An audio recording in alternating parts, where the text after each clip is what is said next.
natalizi. Allora io ho parlato dei gocius o gozos come inni di lode, dedicati normalmente ai santi e alla Madonna, ma abbiamo casi, ve ne parlerò tra un po', per esempio di gozos dedicati alla settimana santa, quindi alla morte, a passione, morte e resurrezione di Gesù Cristo. C'è una particolare tipologia di testi di gocius. La caratteristica principale dei gocius è che sono canti strofici, cioè c'è una quartina introduttiva e poi una serie di strofe. Conoscerete tutti almeno quelli di Sant'Efisio.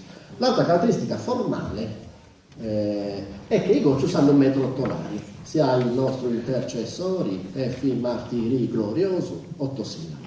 Ci sono tutta una serie di testi dedicati alla natività, quindi al Cristo che nasce, al Gesù bambino, che invece hanno la forma metrica dei gocius, ma nel testo col metro senario invece che ottonale, cioè sono composti da 6 sillabe.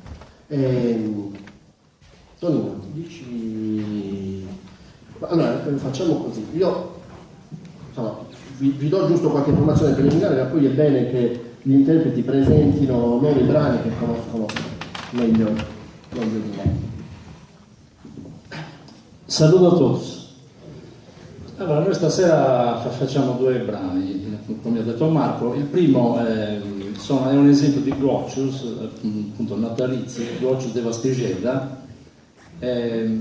Fortunatamente è una forma che non è scomparsa del tutto, perché in molti paesi del Campidano, ma oltre anche il Campidano, questi gocius si eseguono ancora. Questa particolare forma che noi presentiamo stasera è stata da noi raccolta a San Mazzai, che è, oltre il mio paese, era anche il paese di Dionigi Burraca, che era il nostro maestro, e poi niente, facciamo questo esempio, poi la seconda la presentiamo subito, così no. Ci dite anche che strumenti utilizzate, così lo chiediamo a tutti, che sono qui anche delle varietà. Sapete, se c'è qualcuno completamente digiuno, che le launeddas non sono uno strumento, ma sono una famiglia di strumenti. Le diverse tipologie vengono dette concertus, e ogni concerto ha un proprio nome che lo identifica. Adesso non vi dico cosa è la differenza dal punto di vista musicale, ma insomma, sono strumenti differenti tra loro. Qui suonate? Usate? Sì, allora praticamente qui abbiamo una concordia di Fiorassio e punte organo intonate in mi bemolle. Ovviamente le voci sono voci miste, come se praticamente fossimo un'assemblea religiosa in scala ridottissima, perché anticamente, ma anche nel Novecento, queste forme era veramente tutte le persone che partecipavano alla liturgia cantavano tutti insieme.